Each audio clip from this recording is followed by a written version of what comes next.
Before listening to this episode about Born on the 4th of July, please consider that the movie we discussed today contains themes of the Vietnam War, systemic violence, and racism. If you need to skip this episode for your own safety, we totally understand and hope you come back again next week. Be safe with your feelings. Take care of yourself first. For a few seconds, this place was Armageddon. There was a firefight! Fuck you think you're doing? You were asked a direct question, do you use cocaine? Am I a bad person? You never killed a baby! You want to know who my God is? Some huge friggin' guy. She somehow fornicated. Put your mouth on this.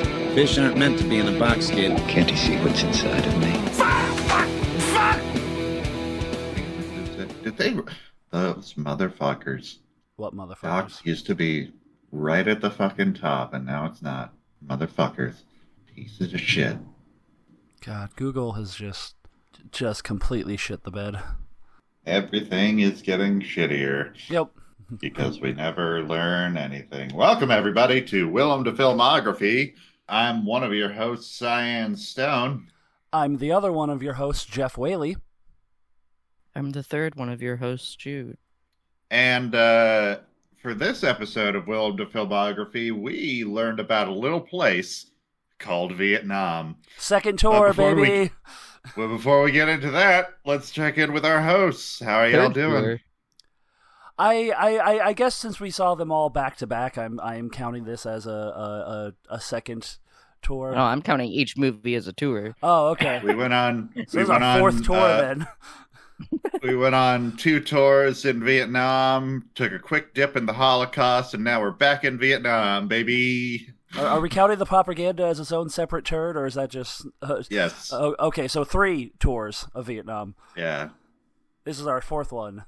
I comfort myself by immersing myself in the grimdark universe of Warhammer 40k because something that terrible is somehow comforting in these dark times. Completely fair. Back to the check-in. I'm doing fine. Yeah.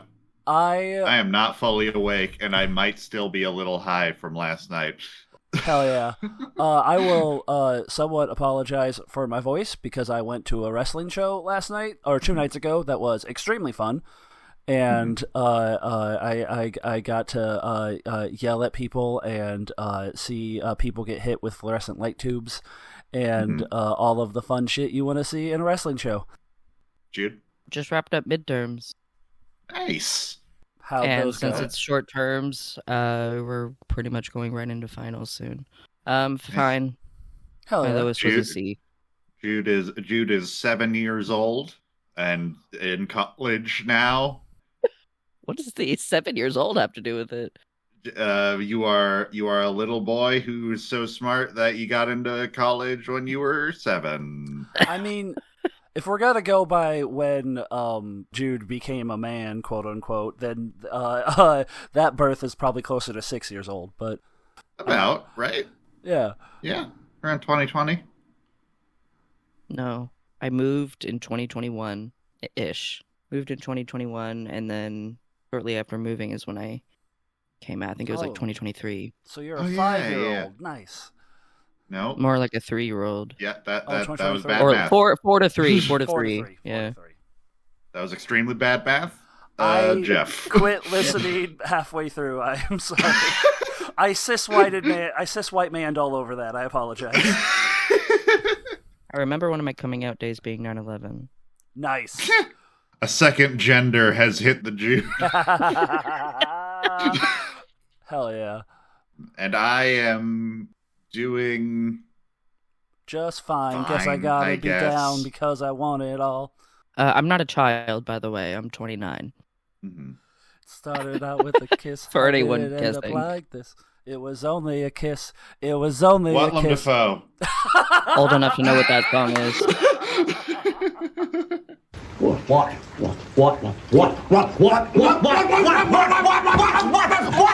That's what I mean!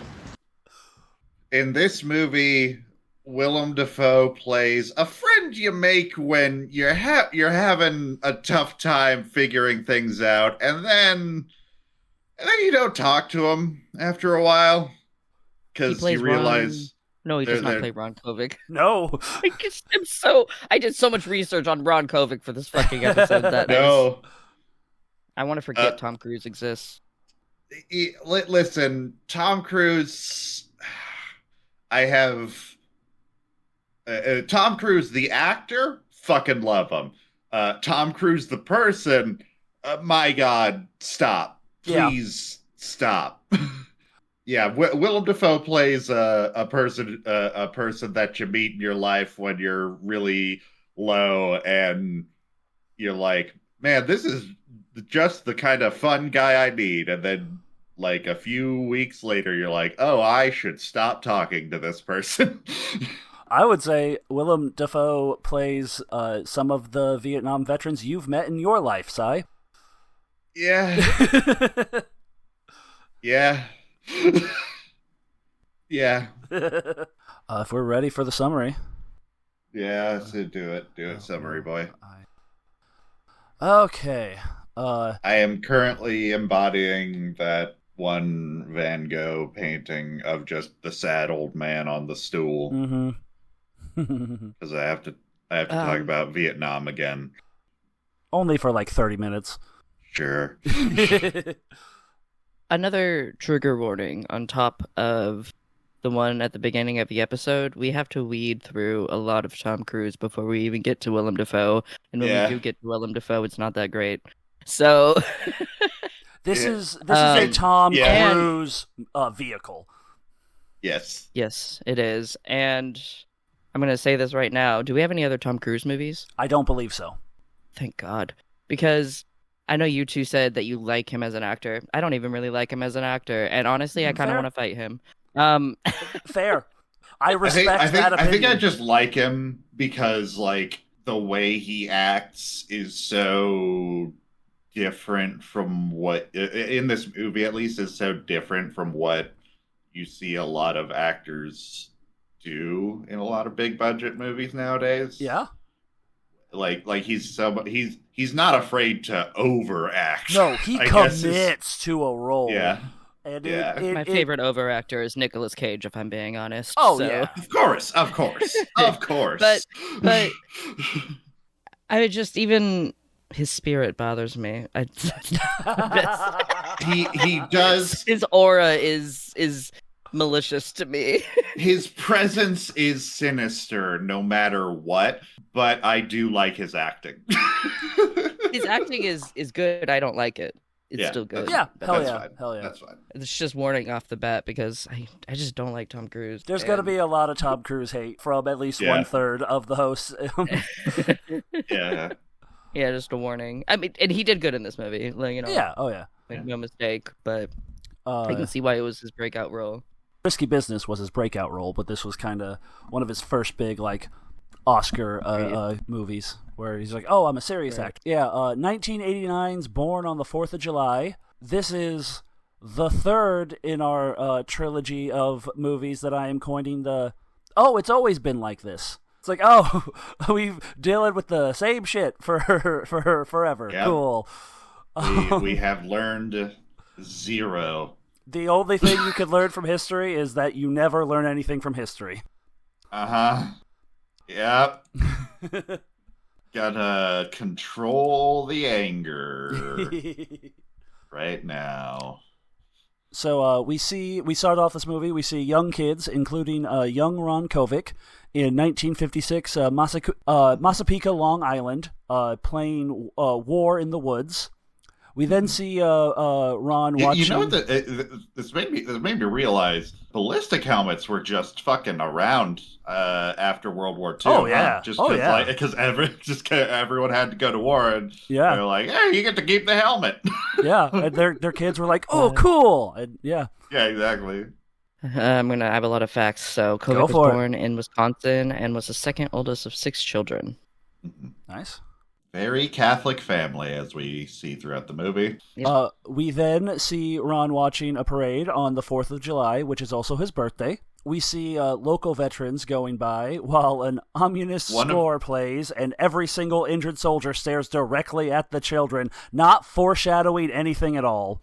While an ominous score plays, or yes. Communist score? Ominous. Okay, I thought I heard communist. But no, ominous. I was gonna say like quite the opposite. But one of I think I saw one of the veterans was played by Kovic himself. The one who flinched at the fireworks.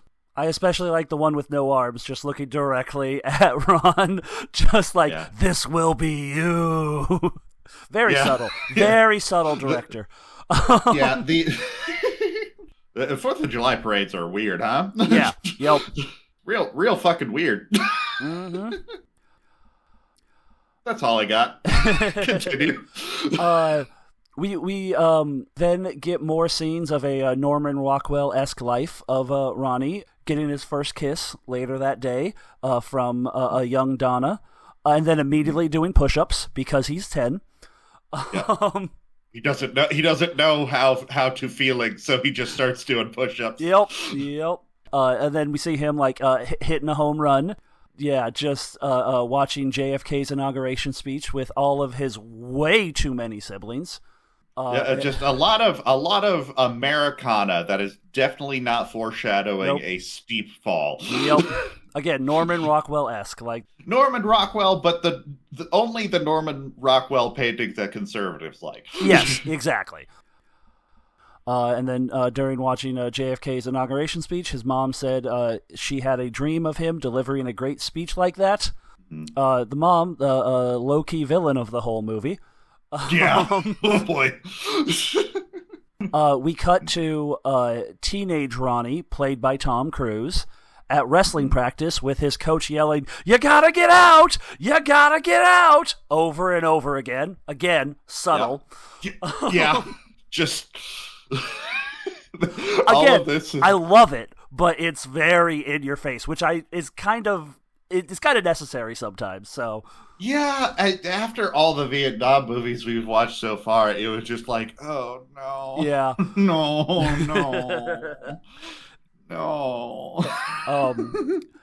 Yeah, we see. We also and the coach just. I'm sure this is probably typical for how coaches acted in the 50s, but Jesus Christ, because again, all the coaches were just out of the military, so they had that very military mindset. No, that you're wrong, because that's just coaches. Yeah, true. I was in football for 1 year in the 8th grade, and this was a coach teaching a bunch of middle schoolers how to play football, and he called me a pussy. Nice. So I do not remember. This is just coaches. I do not remember my coaches being that bad, and I was about 10 years before you, so I guess it's. We also went to a cesspool of a school. Yeah, rural insert state here. Insert the whitest state you can think of, and then go. I'm gonna have to cut that one out because that's too specific. So, we see Ronnie's like home life at the, I believe, breakfast table. Different clips throughout the thing, and we see him getting guilt tripped for having a Playboy by his mother, who was not chill about that at all. Nope. Basically, most of her lines can be sin, sin, get out. Oh, my sweet baby boy. Oh my God, you horrible sinner. It's just... She is like a step below the mom from Carrie in intensity. Yeah. A role that the actress for the mom from Carrie did in a way because she thought it was a comedy. Yep. And then we also see Ron losing a conference championship wrestling match. Yeah. And I remember the reaction. Embarrassing himself in front of Donna, who has another boyfriend that he's trying to win her from that she doesn't like as much as him, but is... I couldn't tell the courting dynamics of the 50s were weird. Yes. I couldn't tell. who she was going steady with or whatever. Yeah. The disappointment of the wrestling match. It was also fun, interesting watching that and going, man, what? That's not how you react to someone losing a match. You still cheer their effort, and like you don't all go, oh damn it. It's like, no, dude, that's not how you cheer high school sports. What the fuck is wrong with you people? I feel like that's again like a holdover from the 50s. Yeah, where it was just like, no, it's probably accurate, but I was just like, no, you dumbasses. We then cut to Marine recruiter Gunnery Sergeant Hayes, cameo by Tom Berenger, to recruit at the school. As soon as I saw him, I was just like, oh no. What did you do? And it was interesting because, like, I assume that the portrayal of the recruiters visiting the high schools was accurate to the time. It was interesting to see how much more buttoned up they were in that time, because our recruiters definitely tried to come in with more of a chill guy mood to them to trick children into selling their souls to a war machine. Well, yeah, but that was post-Vietnam. It became much more of a trick to post-Vietnam, and this you had to be like, we won World War II, so you're going to respect this, and it's much different tactics needed. Yeah, now they're like, it's basically a vacation. I got to be in Japan for a while, and I blah blah blah blah. Hey kids, do you like esports? We have an esports team. Yeah, exactly. Fuck military recruiters. Yeah, 100%. It is insane that we allow them in schools. Ronnie and his friends, including Timmy, played by Frank Whaley, which I mainly just put on there because of his last name, and Steve Boyer, played by Jerry Levine, talked about joining the military, the threat of communism, and who's going to prom. Yeah, the whole diner conversation was, I was just like, this tracks. I hate it, but it tracks. Yeah, I hate shit like this because, like, I'm an anarchist. I'm not a huge fucking defender of, like, the USSR and Mao and shit like that. But it's shit like this that's just, like, they weren't even trying to be informed as to what they were actually afraid of. Oh, yeah. They were like... it's literally just the word communism and no interrogation of just, like, what the fuck that is, why that's appealing to some places, other than these weird xenophobic notions of just like, it's just evil. And also it's the fact that we are still actively currently going after Cuba because of communism, like in the good year of 2026, is proof that it's just fucking it's such a farce. I don't know. Yeah. What are we doing?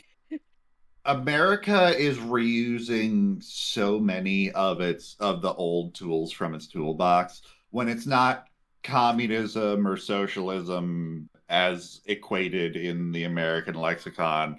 It's drugs, it's terrorism, it's welfare queens, all that. It's just so. It was legitimately triggering hearing these motherfuckers talk about communism in a way that showed they absolutely did not know what the fuck they were talking about. And also, the one person saying he didn't want to go into the military was just because he was a fucking shitty capitalist wanting to go into business school.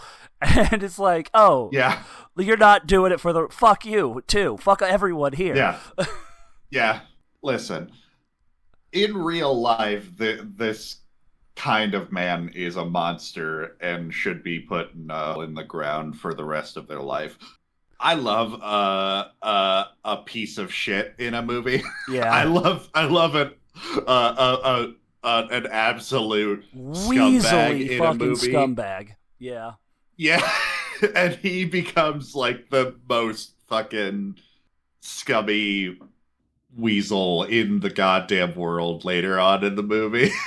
Just the most like he becomes the Treasury Secretary in Trump administration. Yeah. He's just like, I made the waitresses wear mini skirts so I can grope them. And it's just like, Jesus Christ. Yep. Fucking hell. So later, talking about prom, Ronnie goes to ask his childhood crush Donna, played by Kira Sedgwick, to the prom, which but she's already going with someone else because Ronnie told Steve a lie about already asking someone, and so Donna heard that about having a girlfriend in Canada or something like that. Yep. And it got back around to Donna, who was like, "Well, if he's going out with a lady from Canada, I'm going out with." Yeah, which is why you don't fucking lie. With him. There's no need to lie about that. You just say, "I'm thinking about asking Donna." Boom. And then that gets back to her. Then everyone knows, so they don't ask her. Like, it's fucking idiot teenagers. But that's typical teenager stuff. Like, yeah. On prom night, Ronnie is at home talking to his parents about his decision to join the Marines, which his mom says is God's will, even though his dad is rightfully skeptical. Yeah, his dad is like, "Oh, this situation looks pretty bad, and I don't know why we're doing it. But I can't outright come out and say that I think this is a bad idea because I am indoctrinated as well. But something's setting off my alarms." And his mom is just like, "God wants you to be a soldier," and subtext, "If you come back in any way that is unlikable to me, I will ignore you." Spoilers. After that, he runs to the prom in the rain to dance with Donna. Yeah. And the whole point of this first half hour of the movie is the picture perfect thing. And now it's time for Vietnam. Yeah. Cue Fortunate Son. He was deployed in December 1965. Hell yeah. So, like, almost right at the start. Yeah. Because I think he joined the Marines a year before that. Yeah, he signed up. Right after he graduated. Go. Yeah. So before we were technically boots on the ground in Vietnam. Yeah. Near the, and I apologize if I don't say this right, near the Cua Viet River in 1967, Sergeant Kovic reassures a young soldier named Wilson that he will totally make it to the end of the movie. Yep. An officer. No. This is a biographic. You're not necessarily die. It doesn't have to be cinematic. I've never heard of a Georgia man ever dying in war ever. You'll be fine.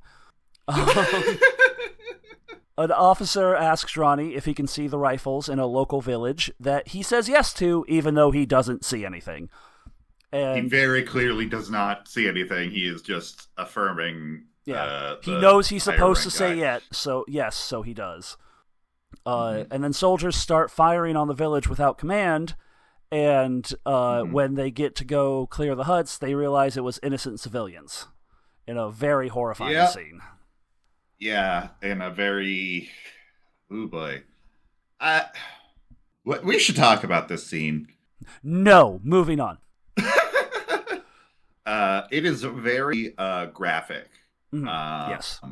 I go back and forth as to whether that's a good thing or not. Yeah. And I'd like to hear y'all's opinion on it, because, like, it's a very potent thing that they bring up in later parts of the movie as, like, as part of, like, the flashbacks and stuff like that. It was just chilling, though. It was. I don't know. I thought it was. It definitely did what it was intended. I think it's good, but I completely understand people I understand the argument against it, but I think it worked overall. Yeah, it was a good juxtaposition to what he was imagining and what his life was like before. Yeah. Basically, what happens is they go to check on who they fired on, and it was exclusively women and children. And one person has their chest blown out and they're dying, and the other alive person in the room is a baby, and the rest are like a half dozen corpses. Yeah, and it's hard to speak for, I guess, the victims in this case because we don't know exactly who they were. And when it comes to showing real life events on screen, it depends on the depiction and if it's glorifying or exploitative. And I think for the movie, what the movie is, it's not too exploitative. They linger on it a little bit to kind of churn your stomach a bit, but it's such a turning moment in his character arc, and like he's so affected by it that it almost feels important. But you could have,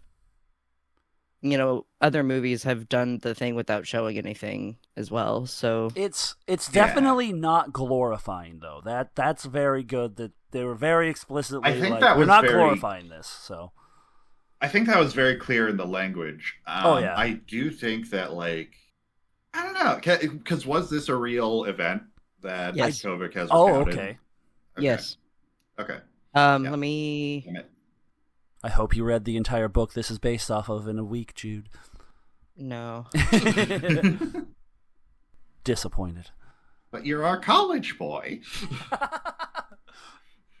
So he initially served 13 months and volunteered for another tour because he really hated communism.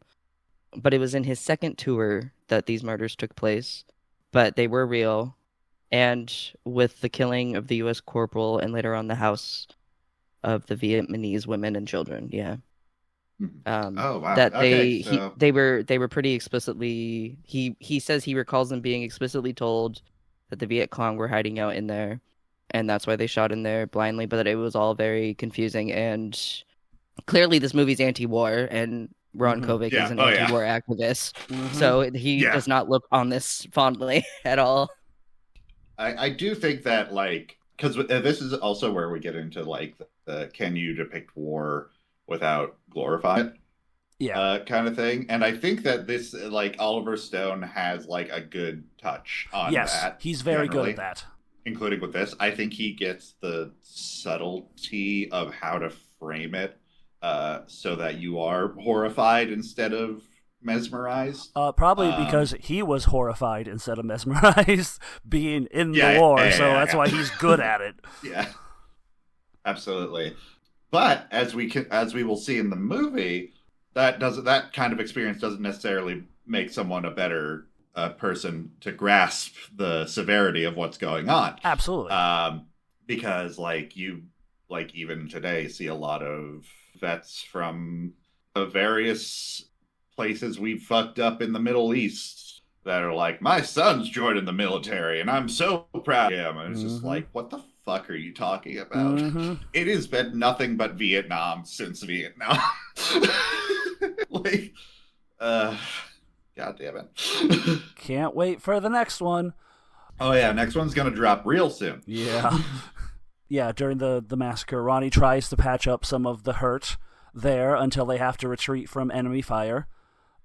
During the escape, he's trying to, like, field medic stuff. Yeah, I think he's trying to put a chest seal, get like a medic or a chest seal on the person who's dying, trying to salvage the situation in any way possible. And then the lieutenant, I think, is like, yeah, they're gonna bomb the area. Let's get out. And, it is nice that Ron, and obviously it's a movie, so we don't know how true this is, but it is nice to have Ronnie be the only person to instantly go to help.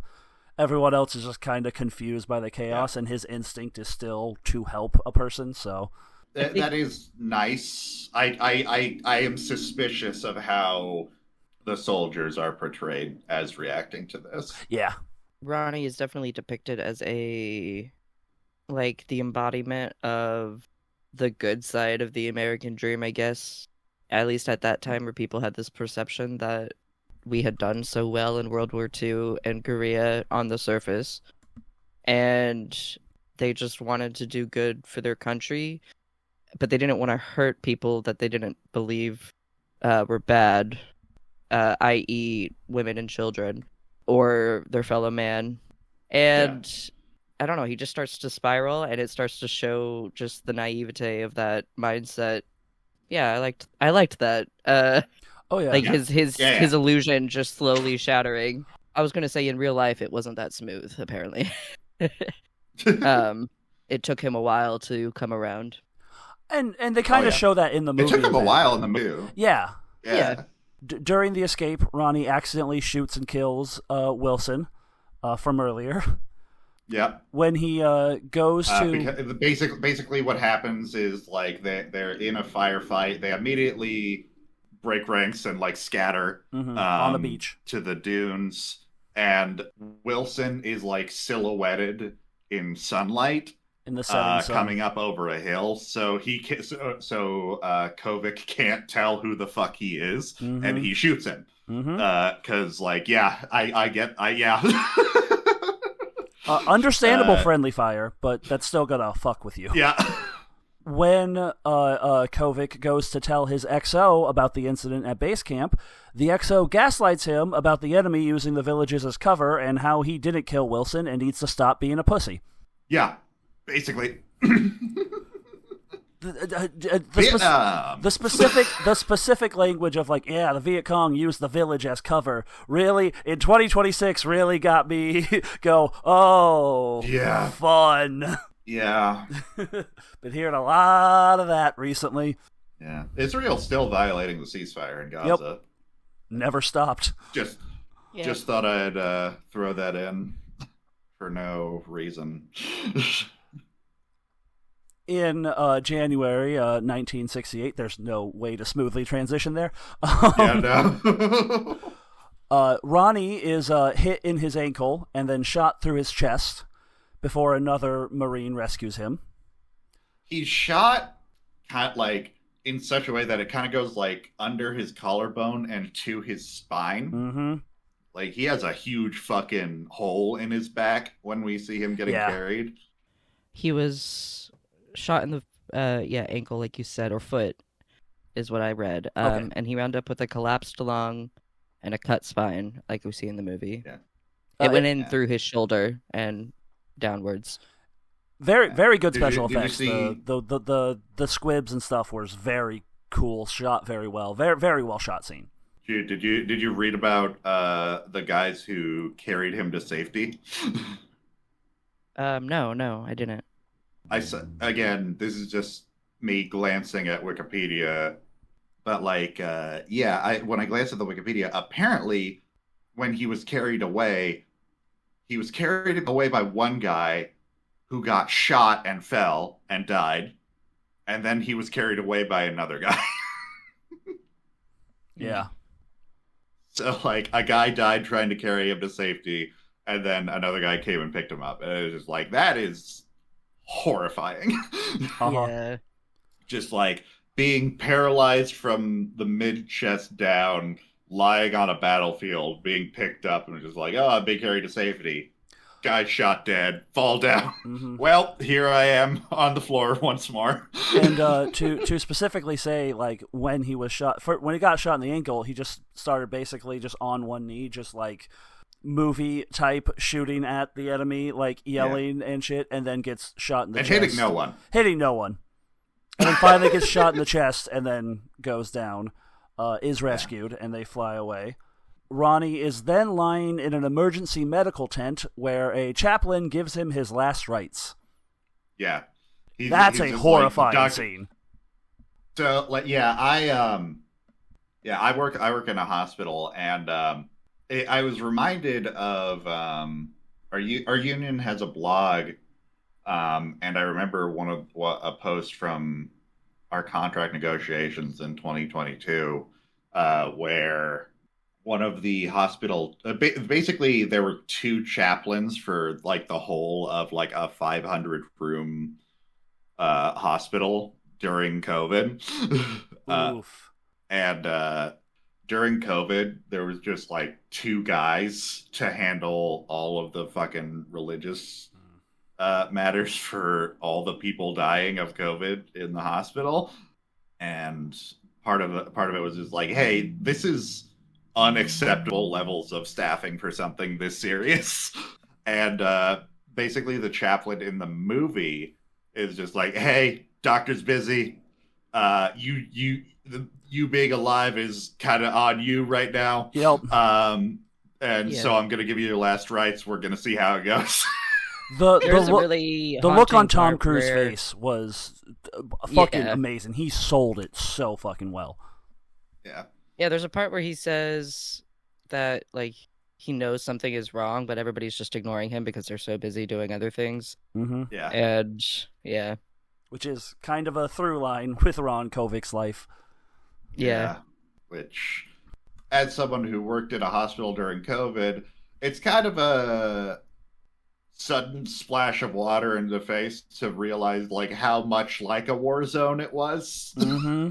Where it was just like, I believe it. yeah, man, it was bad. Anyway, we then see the now paralyzed Ron in a rehab at a Bronx Veterans Hospital that is infested with rats. Ron goes through his daily cleaning and dealing with the enema room, and goes through physical training. And I read the enema room specifically from like Ron Kovic wanted that in the book so people could see how that is. And I heard the term enema room, and I'm like, oh fuck. Yeah. yeah. From everything I've heard, VA hospitals aren't much better today. I think they improved a little bit for about 10 years before they let them go back to shit again. I don't think any of us were alive for that. I'm saying, I know Ron Kovic, it's not in this movie, but Ron Kovic did do like a hunger strike to improve led a hunger strike in 1974 to improve the lives of like people in a veterans hospital. So I think there has been enough conditions that I think immediately after they tried to put a little bit money into it, but then immediately, kind of like when some cities stopped giving police quite as much money as they used to, and then immediately backed down on that. Oh yeah, it's probably similar to that. And now everyone's like, the crime is rising because we defunded the police when we didn't defund the police at all. No. Also, the crime isn't rising. It's not. It's absolutely not. Yeah. Fear of crime is rising. But the crime itself is not. Yeah. It had a little bit of an uptick and then continued to go down again. It had a little bit of an uptick during a global pandemic where no one could work and had to find ways to feed their families. No, it's because we defunded the police. Yes, of course. How stupid. Nothing else was going on at that time. Nothing else. Yeah. It's because big mustache goatee man wasn't beating minorities anymore. So where were we? The fall of America. Cops aren't better than ICE. Okay. Sorry. Yeah. They're the same. Cops and Klan I know, go exactly. hand in hand. People are like, well, look, some of the cops are going against ICE, and I'm like, they are the same. No, they're going. They're they... somewhat going against ICE because they're mad ICE is also going after them. That's all it is. They're different. They're just different gangs. That's all they are. Exactly. It's like it's the fact that they don't see it as a mirror being held up to themselves is ridiculous. This was a couple of years ago. Police in a local town in Idaho stopped a bunch of like Patriot Front or Proud Boys or some people going to the town to like start a riot thing, and they stopped them and arrest them. And people were like, "Oh, cops doing the good." It's like, no, they're only mad because they're from out of town. If they were local racists, they would be okay with it. Yeah. People forget that the states' rights people are still xenophobic against other states a little bit. Absolutely.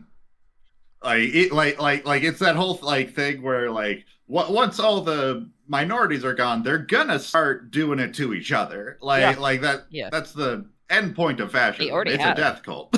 Yeah. Yeah. Well, oh yeah. It's also weird how in America white supremacy is weirdly diverse. There are a lot of people Frustratingly with so. Yeah, very much. Yep. So yeah, Lots of people of color joining ICE. Mm-hmm. Mm-hmm. Yeah, Ronnie goes through his daily cleaning. He tries to learn to walk with crutches before falling and breaking his leg. Yeah. And this whole thing, throughout this whole thing, he's had conversations with the doctors about how bad it was. He is paralyzed from the mid-chest down, and has asked if he can have kids, and the doctor's like, "You're never gonna walk again." And Ronnie's doing the typical "You will see, I'll power through it, I'll do it," and then Denial. Mm-hmm. Yeah. Americana as denial is a big theme throughout this movie.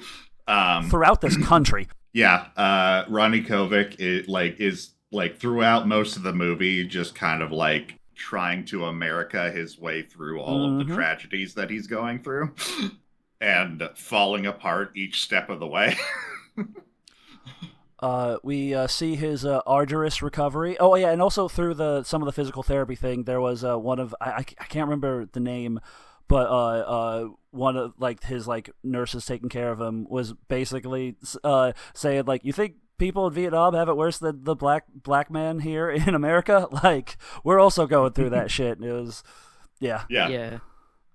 Because this hospital was all staffed with black people, and that is a very interesting dynamic that this movie doesn't really go with, but it puts it on screen at least.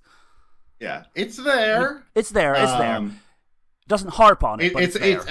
I would believe because I think that a lot of it is pretty well shown. Oh yeah. Because a lot of the skipping ahead a little bit, Ronnie's first protest that he goes to with Donna, the veteran speaking at the event is black. Yep. It's kind of weird in this movie because Oliver Stone tries to sprinkle in the struggle of black Americans in this movie as it relates to the Vietnam War. None of them are super prominent though, and I'm wondering if that's the case with Ron Kovic's story in general. Probably because he's from Massapequa. What? Yeah, he's a white guy from the Northeast who a Long Island, and it's also that's a thing about I've heard enough comedians and people from Long Island say about it's funny how so many of the names of things are named after the Native American people who aren't there anymore, and we never question why. Yeah. He goes through a lot at the Veterans Hospital. We see an arduous recovery to keep his leg where he doesn't feel like he's being heard and starts to have a breakdown. Basically, the option with his broken leg is to either amputate it, which is a much quicker recovery, or have it on a drain to pump fluid and stuff like that. I remember I see those. What's crazy to me in the movie, it's that's their drain for the hospital. That's the one drain. We have so many of those fucking things at the hospital. They're all plastic now, and we throw them away. It's they're such a ubiquitous thing nowadays that seeing that little glass and metal conglomeration with it may as well have had a coal motor. It was just a little furnace to a just gear throw on it, in. just a steampunk drainage machine. Yeah, exactly. It was wild. He basically what happens is the recovery to save his leg is super arduous, and the hospital staff are like, "Man, you should just amputate it, and you'll be out of here in 2 weeks." He says the nurse specifically says you can't peel it anyways. Yeah, exactly. This scene is and funny because like, they're all yelling at each other and they're all making good points, but none of them are really quite listening to each other.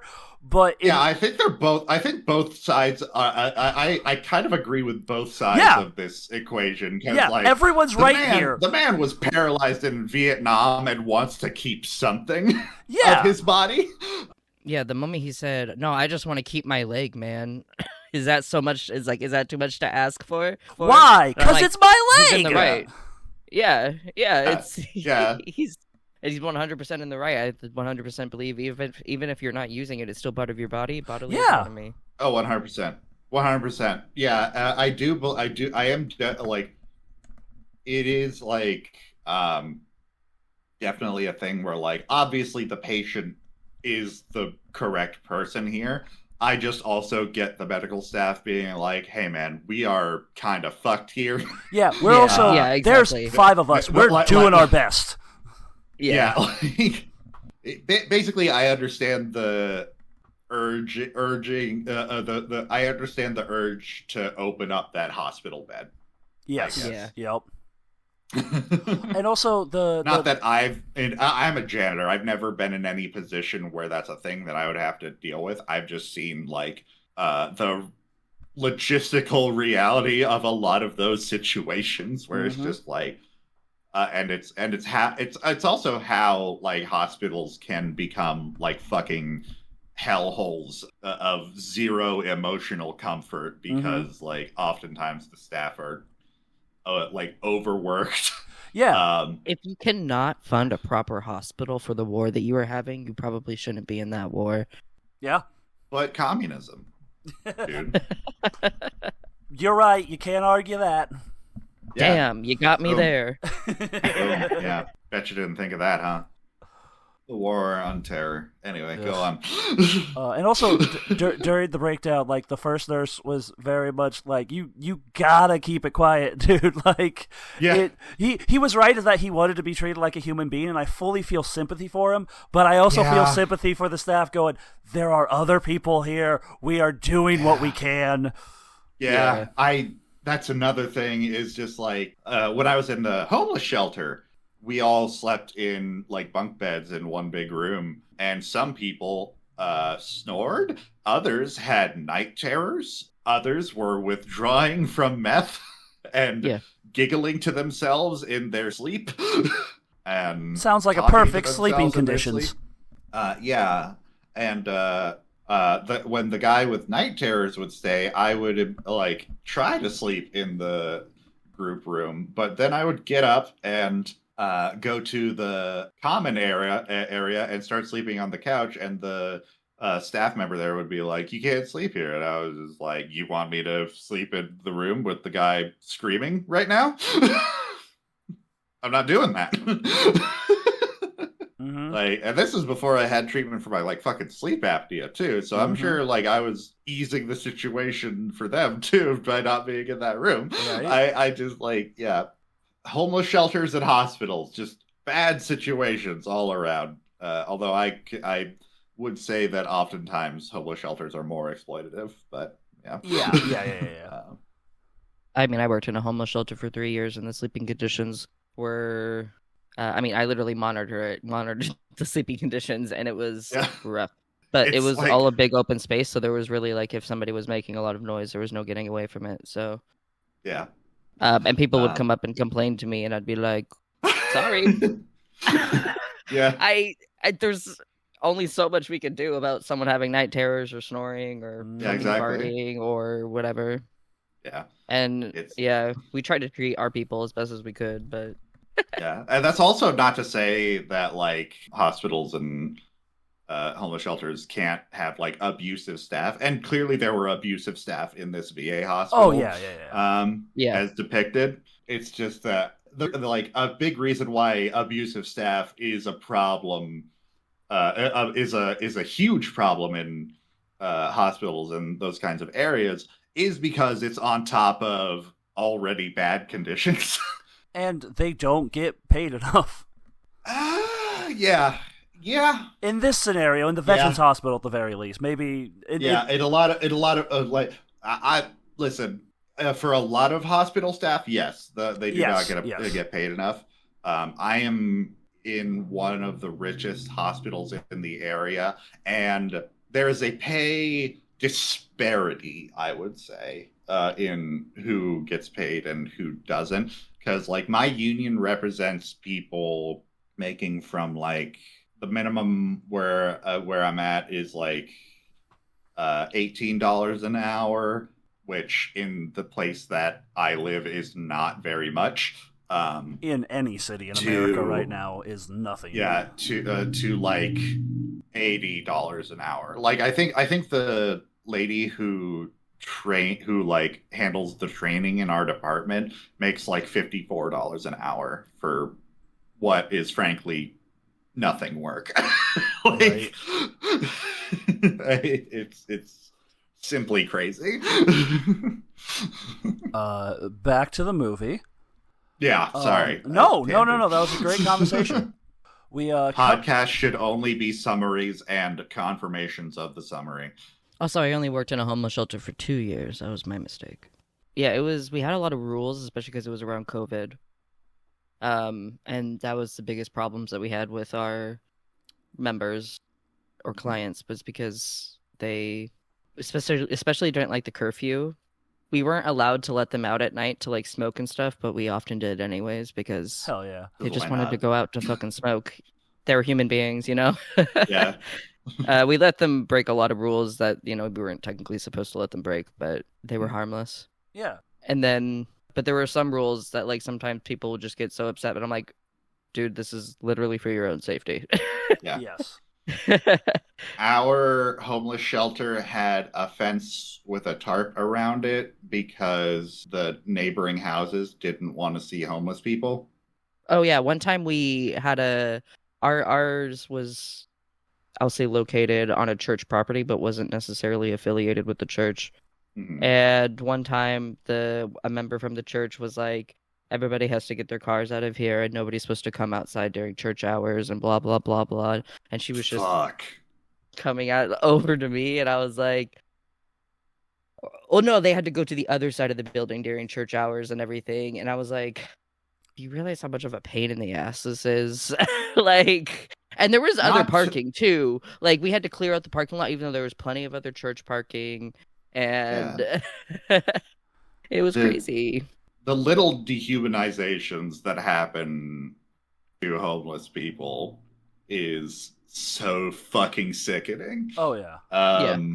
They're treated like second-class citizens. The little indignities that you get, like I was often pretty visibly homeless when I wasn't at the shelter, in that, like, because like I basically wore all of my clothes at once, just because like otherwise I would have to have it locked in a shed in the back of the shelter, that I would have to ask the staff person to open up for me every time I wanted to get something out of my stuff. And so like I was just like, fuck that, and just had everything on me all the time. Mm-hmm. I remember when I was about to move into my room that I was going to be renting near the end of being homeless, I had a big backpack.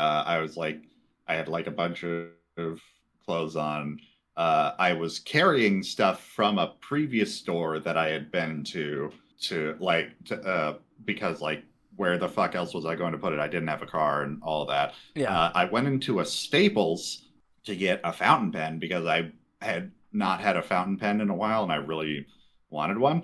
And 2 employees circled me the entire time I was looking at fountain pens going, do you need help? Do you need help? Do you need help? Do you need help? Do you need help?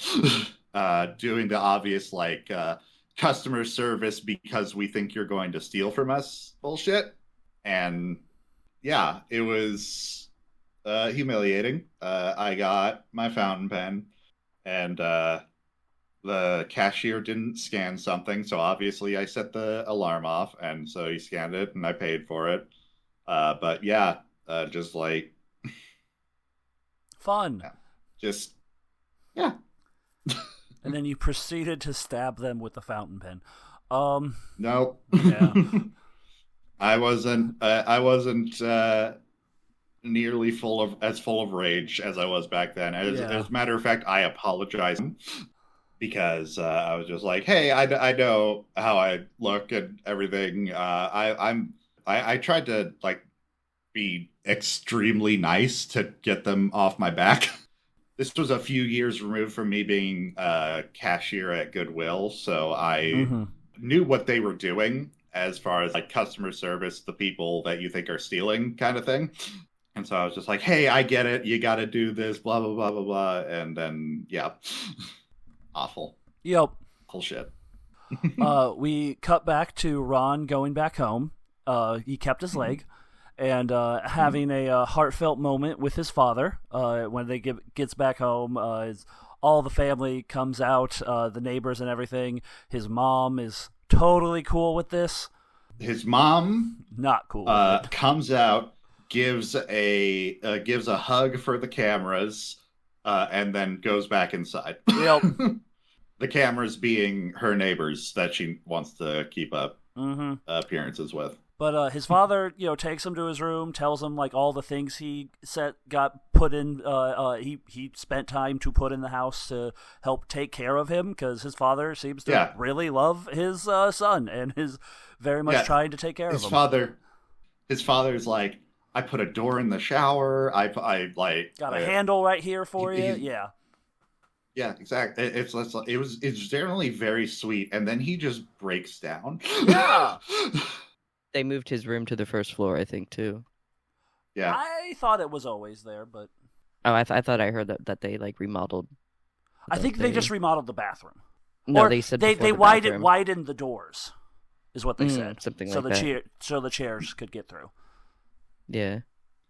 Which, again, had an definitely an emotional breakdown from someone who was born in a generation and went to war and was taught to not share your emotions, but still did it in a way that was very sweet. It was such a sincere, like, we're gonna fucking take care of you. He genuinely wants his son to know that he still loves him, and contrast that with the mom who is just like embarrassed by him.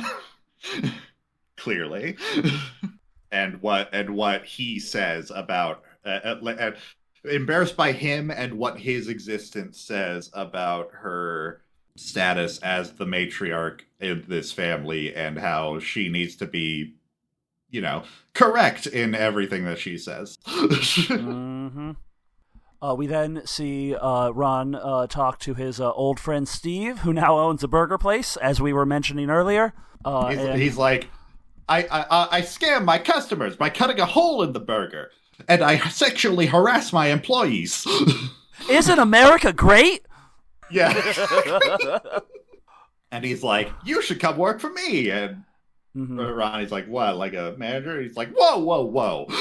We'll start you as a cashier, work your way up. And it was just such a slime ball. And the biggest scumbag in a way that's kind of hilarious. Ron... I'm sorry. It was a dark chuckle that arose from my throat whenever that man was on screen. Oh yeah. Ron does basically says he's gonna turn it down because I get $1,700 a month from the government. I'll be fine with that.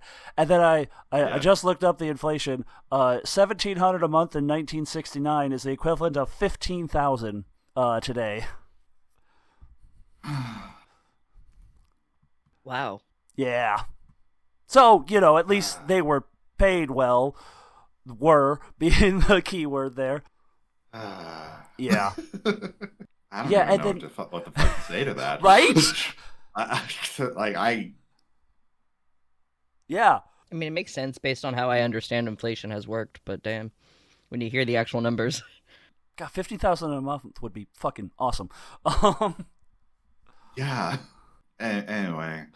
Also during that conversation, they start getting into the war, and again, this guy Steve is such a sleazeball about Vietnam being bad. It's like he knows Vietnam is bad, but you know it for all the wrong reasons. Like, they name off all of their friend group that died in Vietnam. that might be later with Timmy. But I think they do it multiple times in the movie. yeah. I think they name off, might maybe mention it here, but yeah, so many of the mention like here. six boys from the neighborhood who are dead now. Yep. Yeah. I like how the movie shows his slow descent into like a almost like manic major depressive episode. Oh yeah. After becoming disabled and realizing how much his life has changed because of the war. But he still gets very mad at people for burning the flags and like does the whole if you don't no I think, and there's almost like a denial period that absolutely. he's going through, that like everything is still like he did this for his country, even though he tries to America his he only way thinks through back all on the shit. war. Yeah, exactly. He only thinks back on the war negatively because of what he did and what happened, but he's trying so hard to convince himself that it meant something. And it's one of those things where he's like, America is great. Any failings of the war was like people not being patriotic enough. That's all that's happening. But it also is a thing where he is like he is being treated bad by like people of his he is being treated bad, but he's also making up a lot of that. Like at the restaurant, the waitress just kind of dropped the thing and he says he saw something, was like, she just kind of looked at you, dude. Like there's a lot of there's a lot of projection and paranoia while he's like slowly coming to terms with what he did, what the life is, while trying to America his way through it. Yeah, I don't know if this is before or after this, but he gets into an argument with his brother. That's next. That's exactly what I was going to say next. Yeah. It comes out during the family, during like a family dinner, that his younger brother is against the Vietnam War. Goes to protest with those long hairs and smokes drugs. Yeah, exactly. Ronnie confronts him about it, and his brother's just like, man, look at you. Yeah. I don't want other people to come back like you. Yeah, exactly. Which is ableist in a way, but also like, you know, it's the 60s. The spirit of what he said was fair, while also the spirit of what he said. The spirit of what he says is like, hey, I don't want people to be like shot in Vietnam for what is essentially a bullshit reason. You should not be injured. There's no reason for this to have happened. Yeah, exactly. I actually really, and this is probably just how it worked in real life. I love that still wasn't enough to convince him, because why would it? Yeah, exactly. He's just going to like dig in his heels harder. It's never a quick change. It's always small things that keep piling up on themselves until it happens. The epiphanies arrive after like years of bullshit. He is then recognized as at the town 4th of July parade, where he tries to give a speech but is unable to do it, which fair. He hears a baby episode. PTSD episode. He hears a baby crying in the crowd, and it flashes him back to the villagers that were killed.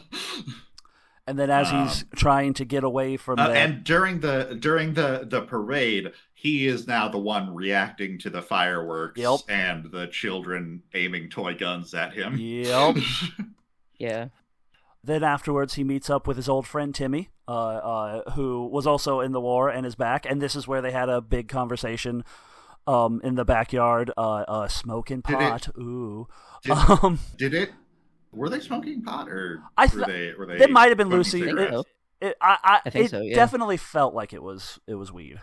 Okay. It might have been cigarettes, but I assumed it was cigarettes. Did it take you two a while to notice exactly what injury Timmy had?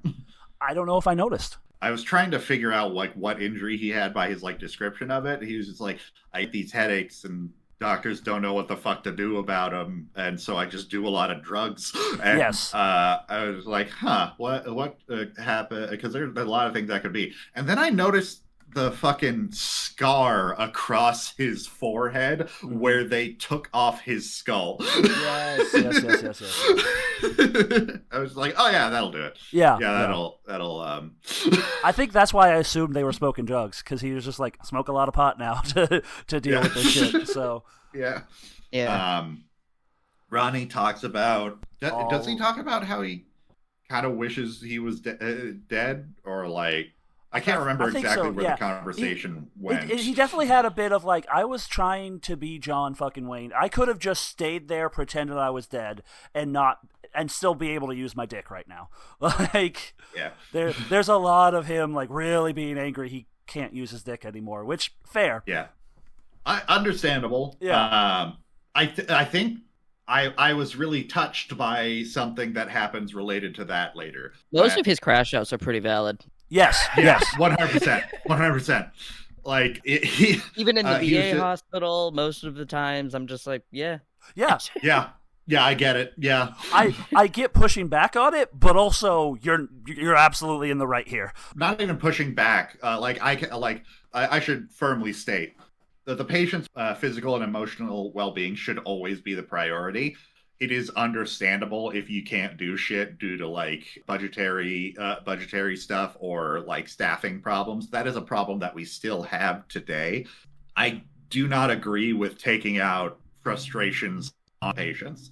Yes. That should never be the place that you go. And that is still a huge problem in hospitals, again, today. Yeah, absolutely. Where you will still hear like nurses talking shit about patients when they're really just frustrated with like the way that things are set up to make it so that you are getting money from the patient, but you're not necessarily taking care of them the best. Yeah, when I broke my thumb, the nurse was not nice. No. He just came in, basically put the cast on really roughly, didn't warn me or anything, and just walked out. Yeah. And I remember that because I was like, I knew it was gonna hurt, but he did not take any care in it at all. Yeah, the entire hospital system in the United States is basically made to generate that kind of behavior from hospital staff. Because it's about revenue. I don't blame him at all. Care. Like, that day I didn't say anything because I was just like, you seem like you're having a bad day. Mm-hmm. Yeah. I just wanted to state that because I think I can come off as a bit too sympathetic to people who are being shitty to patients, and I want it to be clear that I am not. Yeah. No. And earlier in the VA part that we didn't mention, like, there was a part where he was in a mobility, one of those spinning mobility things to help get his blood circulating, I think. His bed was like flipped upside down. I think he was in... No, it wasn't traction because there wasn't any like counterbalancing weights. I don't know. But it was a mobility thing, and he was like stuck facing the floor, looking at his own vomit for hours. Yeah. And he said he like had shit himself, and he had vomited, and that was one of those crash outs that really stuck with me because I was like, I would be crashing out too. Yeah. And I would be very untrustworthy of the staff after that, even though I know if they're even if I know they're trying their best, like it's difficult. like Sai is saying, it kind of sets it up for like this hostile patient provider relationship. Capitalism sets everyone against each other except for the rich. I cleaned up the room of someone one time who was like screaming in pain from like bottom surgery, and you could like hear it from outside the door, and I peeked in and I was like, hey, is it all right if I come in and clean? And she was like, yes, it's fine. You couldn't possibly make this any worse. And I was like, cool. And then I went in and we were kind of chatting like while they were like screaming in pain. And they were like, I'm sorry, I'm screaming so much. And I was just like, honestly, not the worst sound I've heard in this hospital. and she was just like, oh, that's terrible. I would have been like, buddy, you are in pain. Like, yeah, you're you'd be making these noises if you could help it. I'm fully good, man. I've heard mucus vacuumed out of people's lungs before, and that is like significantly worse than this. So Ron then takes the train. that too. It's not a pleasant sound. No, it's not. Rod then takes a train to meet up with Donna in, I believe, near Syracuse at the college she's at to attend a protest in the aftermath of Kent State. Yeah. So, wait, before we go too far. Yes. Yeah. Because the movie apparently didn't include this huge part where he attended Hofstra University and he learned a broader range of perspectives on Vietnam. Nice. But it wasn't until after the Kent State Massacre that he started to really speak out. Okay. They probably used Donna, which is a fictional character, as the way to kind of tie that together to make the movie a movie. Yeah. They movified it a little bit, Yeah. Yeah, but he did go to university and like actually learn more about the situation in Vietnam and was like probably. Now I wish they put that in there mind. Because education is so important to. It is, yeah. It is the thing that conservatives have single-handedly tried to destroy ever since segregation ended. So, thank you, Linda McMahon. Not that she's just the one holding the bag, as it's. She was the person. She was the person who locked up at the end. At the end of the night. That's all that she did. I know, but I still want to blame the McMahons for as much as possible. So there's more that you can blame them for, and I do. And I don't want to go too far away from Kent State University without speaking more on Kent State University, because that is a very important time in history. Was it because of good things? Good things that happened? Good things that happened at Kent State? It's because of that song that has no political mentioning at all. It's just a fun. It's just a fun thing. So on May 4th, 1970, 4 Kent State University students were shot by the Ohio National Guard. This happened during a massive protest against the U.S.'s continued involvement in Vietnam, and specifically President Nixon's latest push into Cambodia. The news reported riot-like behavior in the days leading up to the National Guard's arrival, of course. They always do. Yep. The crowd on May 4th was in the process of dispersing when 28 guardsmen opened fire, some bullets aimed at the sky and some at students. Yep. Jeffrey Glenn Miller and Allison B. Bross, sorry if I'm saying that incorrectly, were protesting when they were murdered, while William Knox Schroeder and Sandra Lee Schreier, again, sorry if I'm saying that wrong, were just spectating. Were younger than 20, and 9 other students were injured. And 10 days later, on May 14th, I don't want to forget this either, another series of protest-related murders took place when police opened fire on a girls' dormitory at Jackson State College, now Jackson State University. It was reported that there were minimal protests on the time of the shooting, as it was after midnight, but apparently a truck had been set on fire and the police falsely claimed that they saw and heard someone with a sniper. It was proven that it was falsely claimed. They killed 2 people, Philip Lafayette Gibbs and James Earl Green, and injured 12 others. Yeah, and both of these events sparked national outrage, leading to the protests only increasing and approval of the war plummeting. That being said, where there's progress, there's always a butthurt right-wing counter-movement to try and fuck it all up again. Yep. Mm-hmm. That's funny. I've never heard of the Jackson State one. I've only heard the Kent State one. Yeah. That's why I wanted to bring it up, because I had never heard of it either. And it was it was really close after Kent State, so... Except it was cops instead of the National Guard, because they were just like, the difference? National Guard... Well, I know, but if the National Guard could do it, then so could we, you know? Right? Yeah. The idea of firing into a crowd and still thinking you're the good guy in the situation. It's just like, I'm genuinely trying to go through it like logistically of like, it's a situation that would require firing into a crowd that could be justified. It's American individualism. I am an individual, I'm a good person, so because I know I'm a good person, everything I do is inherently a good act. I would not do it if it was not good, so therefore, since I'm doing it, makes it good. Yeah, When I look at most protest photos where cops or the National Guard or whatever are going against average citizens, I'm like, you guys don't look good. Yeah. Like, you guys look like stormtroopers. The funny thing is, at this protest in the movie, I thought, oh, they're not wearing like Kevlar. Isn't that quaint? They just have shields and batons. Yeah, right? Yeah, I noticed that too. It was just like, neither the protests or neither the protesters or cops have plate carriers. Yeah, everyone was so innocent back then. Yeah. Where's all the tear gas? Right? Yeah. The good old days. Yeah. Ron does witness police abuse protesters and Donna get taken away, and that's the last we see of Kira Sedgwick in this movie. I was a bit confused by that. No. Oh, she comes back? Yeah, they're walking together later, aren't they? I thought that was before the protest. Because like they have the protest. Oh, yeah, they are walking together later. Yeah. The police fuck shit up, and then Donna's walking with him, trying to convince him to join up. I switched those two events in my head. I thought that happened before the protest, and then the protest happened, and that was the last we saw of her. Yeah. Okay, all right. Yeah, Donna doesn't die. No. In this movie. No. I wasn't trying to say she died. It was just her part is done now. That's a lot of this movie is like, here's this fun character, they're done now. Here's this other fun character, they're done now. Then we hit like a time skip to Ronnie in a bar.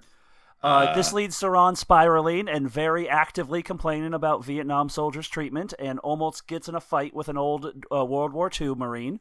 Was he specifically a World War II Yes, Marine? he said Iwo Oh, gotcha. Right. And it was funny because when he says he's, I can't remember the exact quote, but it was something like "shut the fuck up" or like quit whining or something like that. And Tom Cruise just looks at him and does a very high pitched "what?" I love that. It was. There's a lot of funny moments in this movie that are just like they know it's so ridiculous. He's so undignified, but it's very true to real life. It's very real. I love it. Yeah, Tom Cruise knocks it out of the fucking park in this movie. He was nominated for an Academy Award, but he lost to Daniel Day-Lewis in My Left Foot. Makes sense. He probably should have. I think Tom Cruise should have won for this. Yeah, it was competing wheelchair. Competing wheelchair movies. Not even what's the period? Yeah, competing wheelchair period pieces. Yeah. Yeah, I think I asked if this was before or after Tom Cruise joined Scientology, because like I was just thinking this entire movie, like, man, it is so fucking sad that Tom Cruise essentially got groomed to be a Scientology monster. He joined a couple years before this, so yeah, bums me out.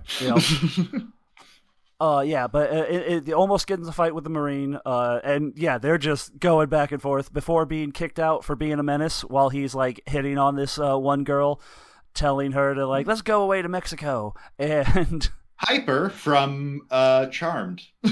Oh hell yeah! Yeah, I didn't notice that. Nice. I saw her face and I was like, who the fuck is she? Because I knew who she was, and then I looked up the actress and I was just like, oh shit, Piper from Charmed. Was Piper the one who married the angel? Yes. Okay. Yes. Yes, that is her. Hell yeah.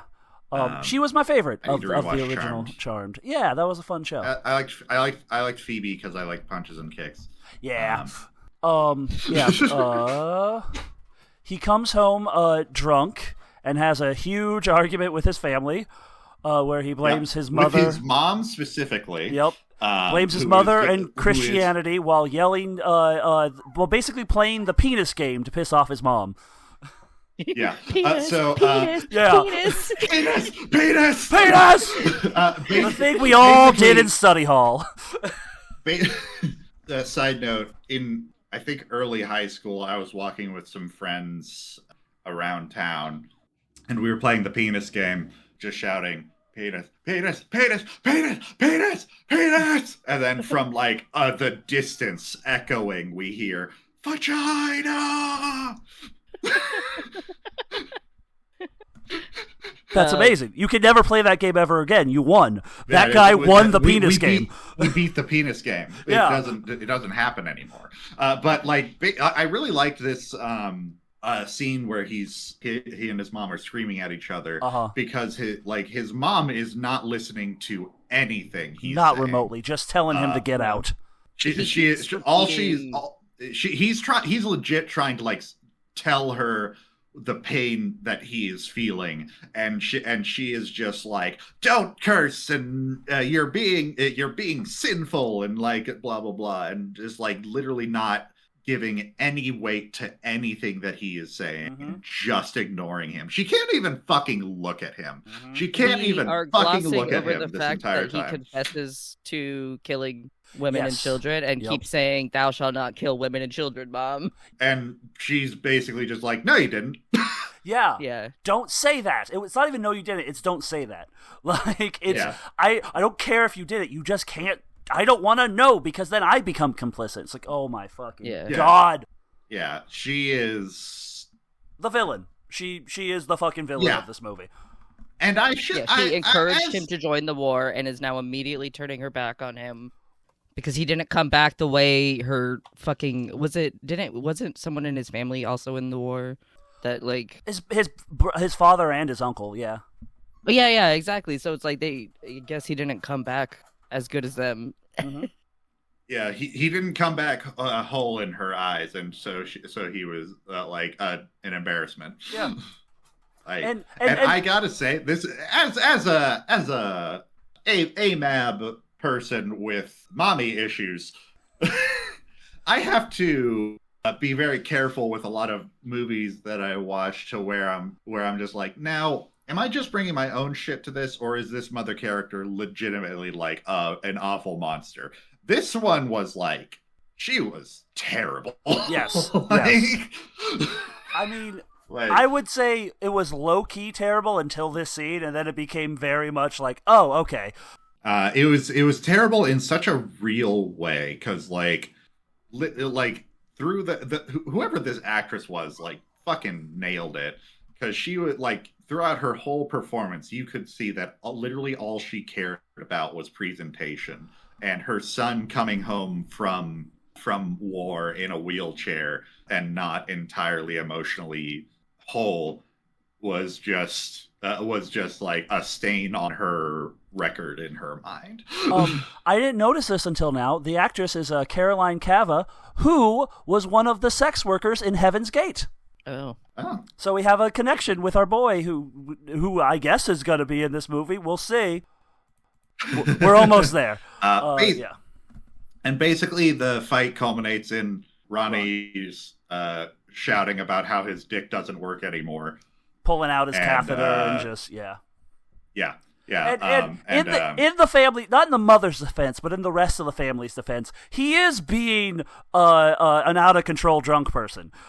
It's an understandable crash out, but he is being like, it's 1 a.m. Why are you being so loud right now? Like, yeah, I get it.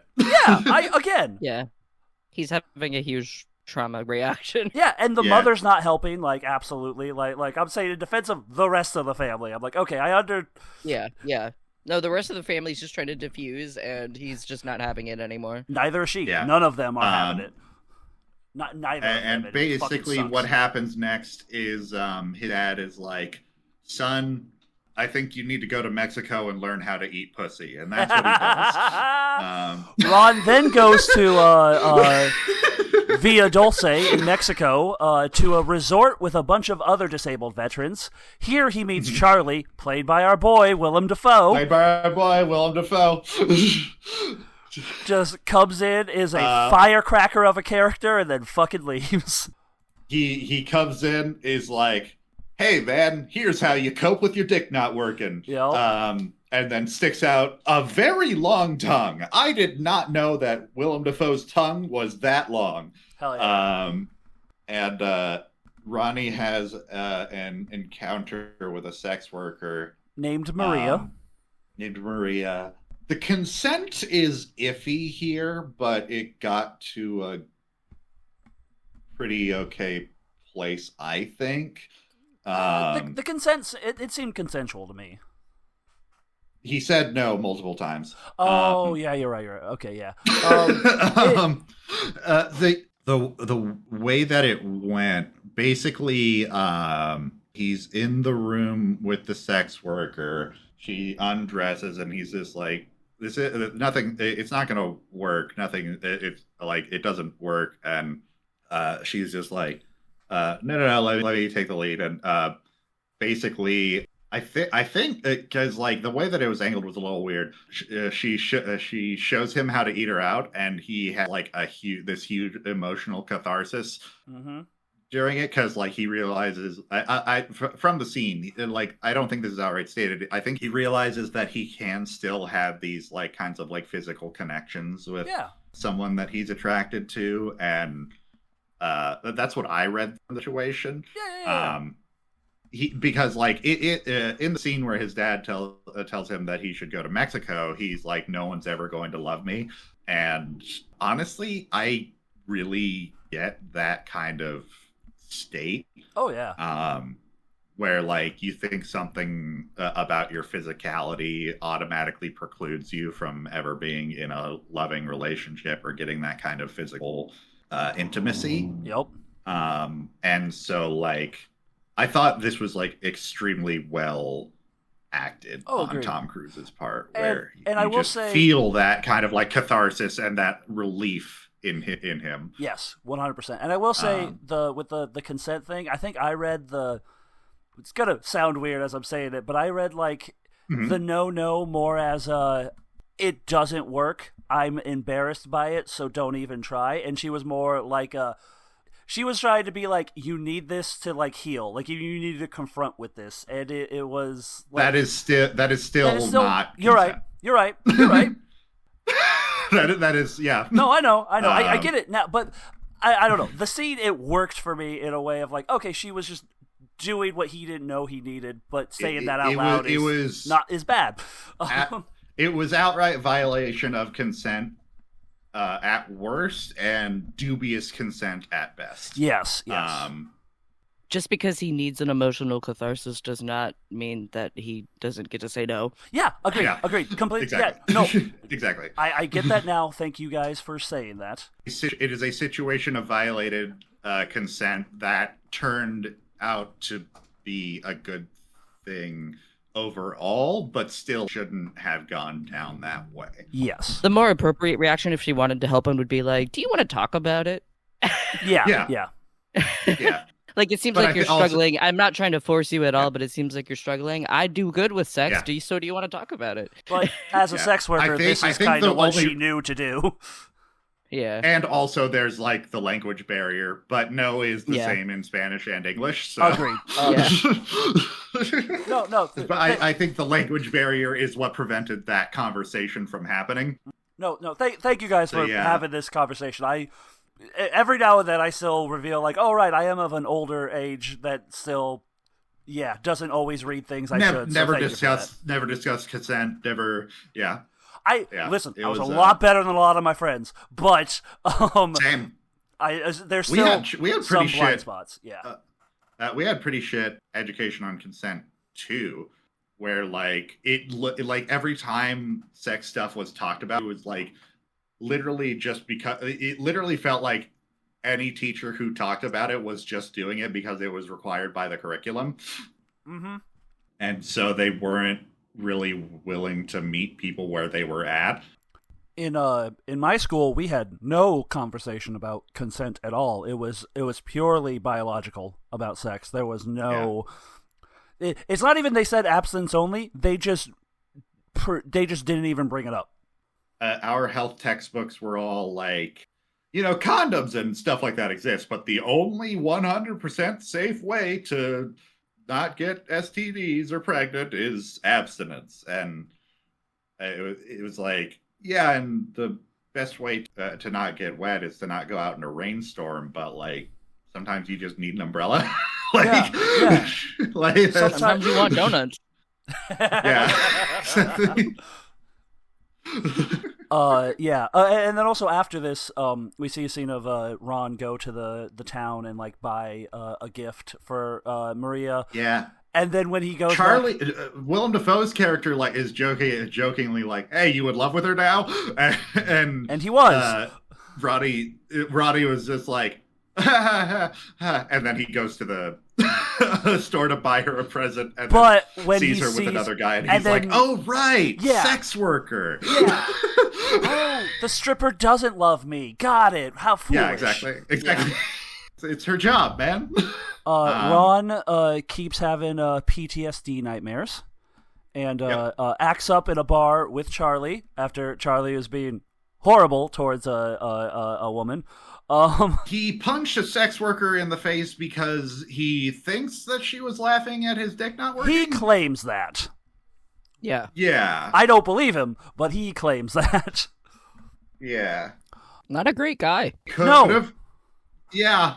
That's the term. That's what I'm talking about. Is like, oh, this is a fun guy to hang around. I've been down in the dumps lately. Oh, there's a turn happening. Oh no. And they visualize the turn. Immediately iffy of him. Yeah. Oh yeah. You can still be iffy of him and think he's cool. Like, those are not mutually exclusive. My gut instinct on middle-aged men is always sus first. Yeah, I think we're approaching the AMAB-AFAB divide. Yep. Here, where my gut instinct is a little bit more paranoid than your guys'. Yeah. Yeah, I saw him and I was immediately like, there's a boy, yeah. And I was like, this is gonna turn out bad. But until then, so... Nah, see, if you're AFAB, the until then could be ending up in your murder. Yeah. So For me, the until then is someone else. The until then is you're the sex worker in that situation getting beat. So yeah. Completely fair. Yeah. They get kicked out of the bar and then get kicked out of a cab in the middle of the desert as they are just being just obstinate little pricks.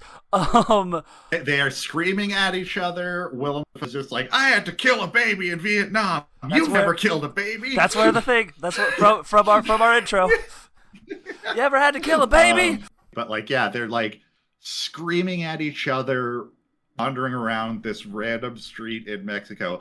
Not a street, a road in the middle of a desert. Yeah, a road in the middle of a desert. It's not even like a highway either. It's like a town road in the middle of a desert. Did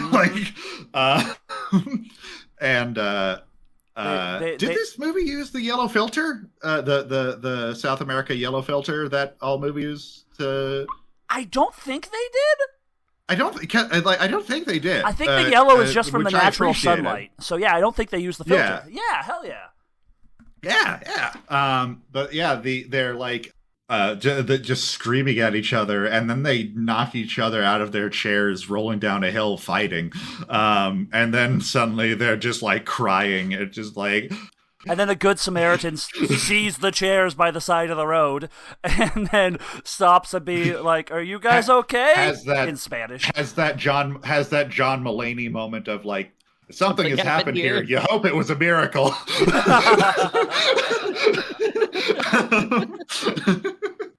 And just like basically like they're like lying down in the sand, just like crying, and just like Ronnie is having his like, oh God, I fucked up going to Vietnam moment. Yeah.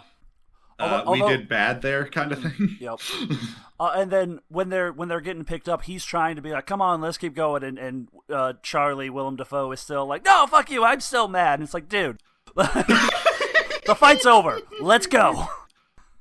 And then next... Continue, summary by. Next we go to Georgia. To the hometown of Private Wilson that was shot earlier. And Ron confesses to his family. I really love the lead up to it because it's just him kind of looking haunted and nervous, being driven somewhere, and then like guy in overalls comes out and brings him inside.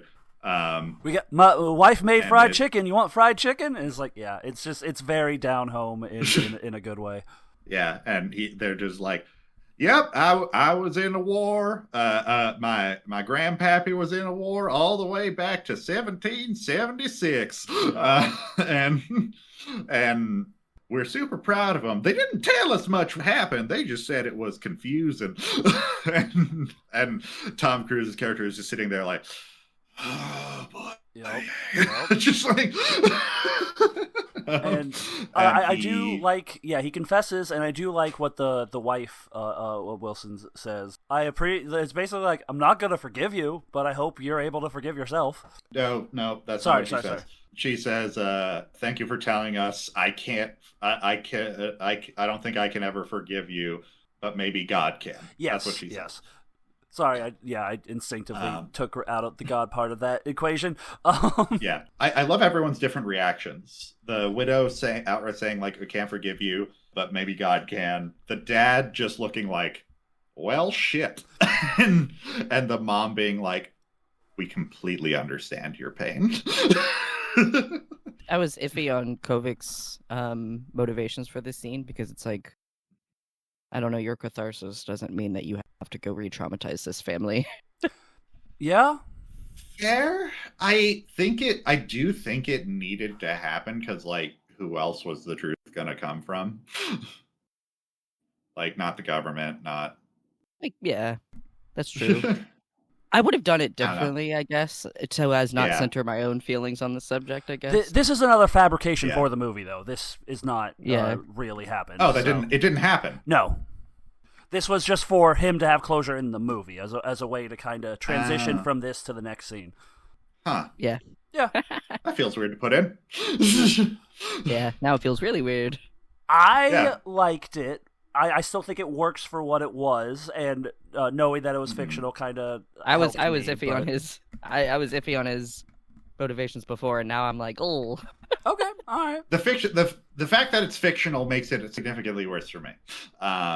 See, that makes it better because I'd be more on Jude's side if it was real, and now that it's fictional, I'm like, oh, okay, it's just the story. Okay, I can go with it. If it was a real situation that happened, I think it would be important to depict. But as just like a thing made up to put in the movie and having one of the characters and having the characters mostly be sympathetic towards Kovic is unnecessary. I think. Fair. Yeah, that's kind of what I'm getting at. Like, okay. If you're the family of the person who was killed, I know that closure is nice to have, but not knowing anything and knowing something I understand the thought process behind it, but I also understand sometimes it's better not to know. Sometimes it is. Yeah, agree. Imagine being the family seeing that movie and being like, this shit didn't happen. I don't even think you talking about. There probably isn't even a Wilson there. That was probably character was also created for. I mean, he did really kill a guy. So. Oh, okay. So yeah. Never mind. Yeah. So he killed a guy before he shot the women and children, actually. Oh, okay. All right. So if that person read that in the book and then saw this movie, that family would be very pissed off. That's actually very true. Yeah. like if it was a real thing that happened, I would like to see it a lot more. If it's not, that's just kind of fucked up to me. Completely fair. And then now we are at the last half hour where we see activist Ron. Becomes an anti-war peace activist and protests the 1972 Republican National Convention. And the way the way he does it, I really like, because like so much of the way we discuss war is how it affects American troops specifically. Mm-hmm. And he's just like, the people we were fighting, proud history of resistance, they were just trying to save their fucking homes from us. Yeah. That's even a thing that a lot of former military anti-Iraq war protesters kind of got wrong. They didn't really do enough to talk about the people we were invading. It's like so much of the time is the casualties that are talked about are only the side that are only like the American side here in America. Yep. I say this optimistically, looking forward to the future, in which we actually start taking accountability for our actions. There's going to be a lot of Afghanistan and Iraq war movies that just do not age well at all. Oh yeah. Can you name me one that does? None of them have. I don't think. Exactly. That's what I'm saying. Like it's really bad. I remember when I first watched. Oh God, I know this is a really bad example, but American Sniper. Yeah. And like at one point they literally called them savages. I was like, oh my God. Here's the fuck. Here's the thing. There was almost a way you could make that. The focus.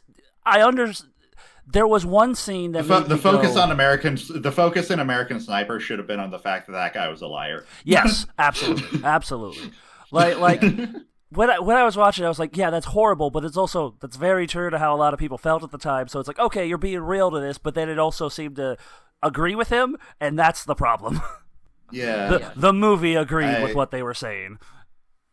I don't give it points for agreeing with the propaganda surrounding it. Yeah, no, I know exactly. You should not give it points. I'm just saying, like, there's a way that could be done to show how awful of a piece of shit he is, but it didn't do that. There might be I'm a big fan of the channel Folding Ideas on YouTube. Dan Olson, he's great. He had this video on the movie Jarhead and its terrible sequels, and how Jarhead is actually a pretty decent look at how we break people with our military. That movie even when has they haven't sequels? fired a shot. Yes. No. Exactly. I refuse. I haven't seen Jarhead, but that video has made me want to watch Jarhead. Jarhead's solid. That's about Jarhead 2, Field of Fire. No. It's not. Jarhead 3, The Siege. Stop it. Yes. Hollywood, stop it. Law of Return. No, Jude, you're ruining me. Jarhead is about the 90s. It's about the first Persian Gulf War. Yeah, the first Persian Gulf War. And that's actually kind of interesting. Might be the closest. That might be the closest thing we have. You should watch Folding Ideas. All of his videos. They're. Protesting the Republican National Convention, telling a reporter that the government is a bunch of corrupt rapists and robbers. Yes. Hell yeah. Has not changed. Yeah, hell yeah, Ronnie Kovic. You're still correct. Even more so with today. Now that we're starting to get into his protest years, I have information about that. The first major speak out that he did was Kovic interrupted Nixon's speech at the Republican National Convention in Miami with anti-war slogans and along with other protesters. Mm-hmm. And then 2 years later, Kovic would go on to give a speech at the Democratic National Convention in New York and write his novel that this movie was based off of. 4 years. It was 76. Huh? It was a 76 convention he spoke at. Okay. It was 4 years later, not 2 years later. Sorry. All right. That's just what I had. Ron Kovic went on to be an anti-war activist for the remainder of his life, attending protests up through 2011. I know we're not done with the movie Isn't he yet. still alive? Yeah. Yes. In 2007, this is the most recent, because I was trying to get a read on his current politics. In 2017, Kovic openly opposed Trump's transgender military ban, calling transgender military members supremely patriotic. Hell yeah. So, yeah. Seems cool, trans people. Don't need the patriotism, but yeah. Even the movie shows him coming at it with a patriotic lens, like I love America. How and that's he why views I things through. So exactly. Yeah. He's still on the right side of history. Okay. I do want to say he says that thing and then he gets kicked out while Nixon is thanking the troops during the speech.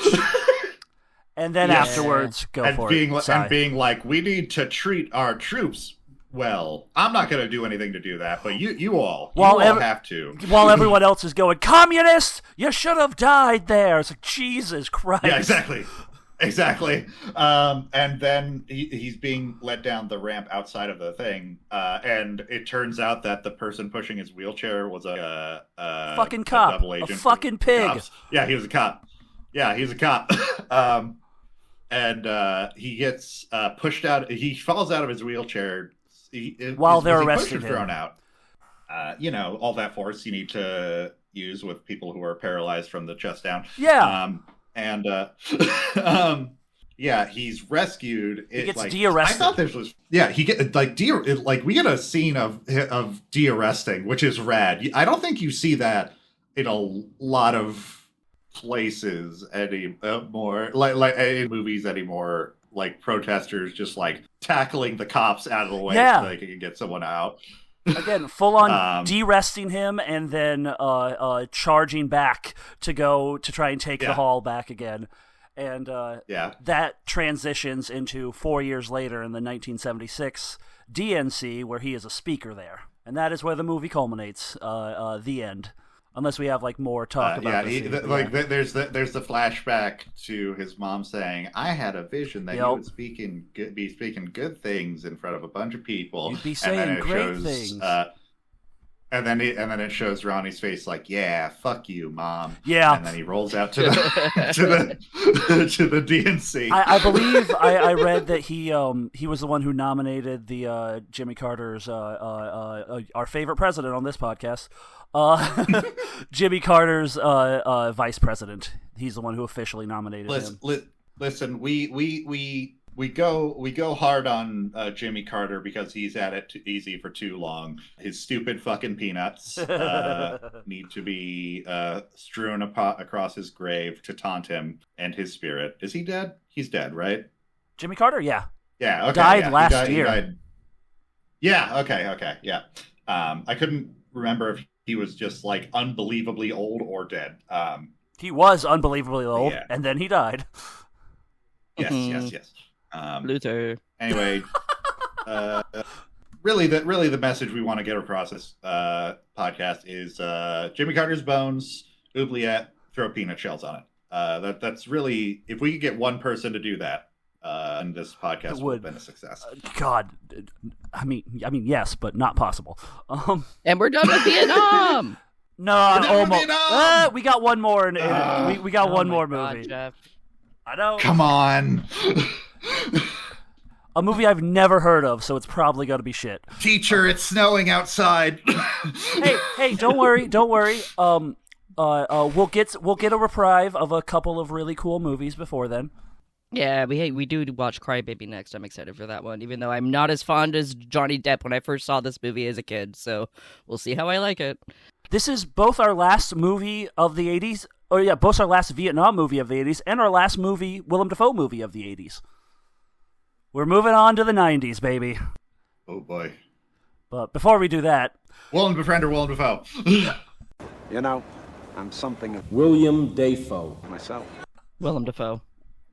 Willem Defriend. Easy Willem Defriend for me. What? Ooh, what? The guy who punches sex workers in the face because he thinks they laughed at his dick? Sorry. I was thinking about the main character and not Willem Dafoe. Willem Dafoe.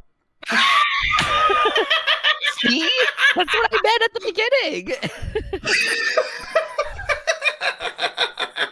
I apologize. I'm leaving that in because that's too fucking funny. But yeah, I was like, hold on, Jeff. No, thank you. I know Absolutely, you're a white thank guy, you. but slow down. I was about to be like, is this a bit?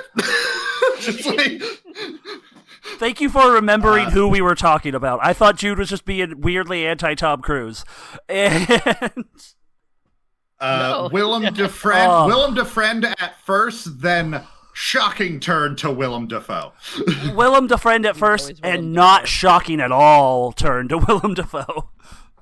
He was always Willem Dafoe. I don't know.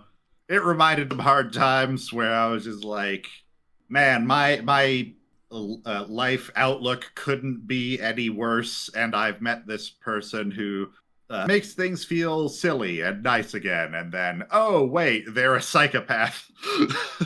Yeah, I expected that turn. You did not. I did not know. Did we like this movie? Yeah. Oh, yeah. I like this movie a lot, it. yeah. It was alright. I thought I liked it more than I thought I would. I liked Oliver it more Stone. than the other Vietnam movies. Oliver Stone is a very good director. At least he was. I'm sure his later output is more questionable because that's true of all directors. Yeah. Well, my friends, we've come to the Willem Defend. Join us next week where I for sure will say another thing about Warhammer 40K, and also we will watch 1990s Crybaby. I don't know what that is. Bye. Bye.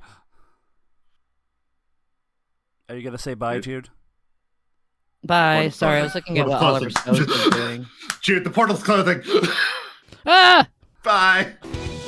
You've been listening to Willem the Filmography. Our theme song is Cherry Metal by Arthur Vink. You can find this podcast on Spotify, YouTube, Amazon Music, and most places you find podcasts. Go ahead and like, subscribe, and review anywhere you can. Follow us on social media at Willem the Films on Blue Sky and Willem.thefilms on TikTok, Instagram, and Threads. And share our podcast with anyone you think might like it. If you would like to support monetarily, check out our Willem the Filmography Patreon and support there. Thanks for listening.